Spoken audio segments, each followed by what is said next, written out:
Every Snapchat Plus premium user should use this feature on Snapchat. So hey everyone, welcome back to the channel. In this video I will show you one very important feature on Snapchat Plus that you might not have known about because it is actually kind of hidden.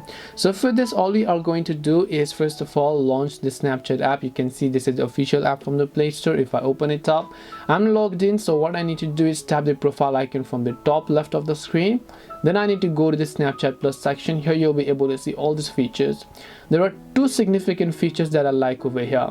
Inside premium profile backgrounds and chat wallpapers, if you read the bottom line, it says make your AI powered backgrounds. So just like how you know the AI is all over the internet nowadays, like there's Midjourney, there's DALL-E, there's ChatGPT, Snapchat Plus can also create AI generated backgrounds for you. Yes, though you might only seen some of the ready-made backgrounds that Snapchat gives you, right? That's not all. You can actually create your own backgrounds by only giving them a description.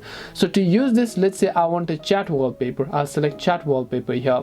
I'll select a person with whom I want to change that background. By default you have all these backgrounds, but if you want to describe your own background, here you can see generate from any prompt, and this is exactly what we want. This is the best feature that is on the Snapchat Plus. For me personally, I really like this feature.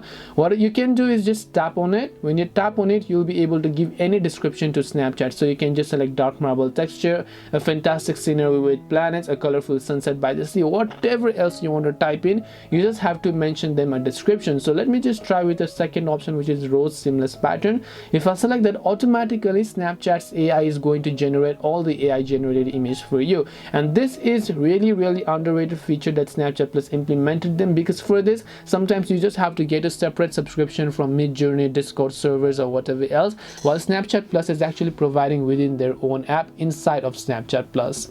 So once you've done this, you can see all these features. You can either choose to download them as well if you want, right? So you can just tap the three dots option, you can choose to save them, or you'll be able to go ahead and add them all those respectively. That's all it takes, and this is one of the best features that I was talking about. If you think that this feature is cool and if you want to subscribe to the channel, do make sure to leave a like. If you have any questions, also feel free to leave them down. Thank you for watching and see you soon in the next video.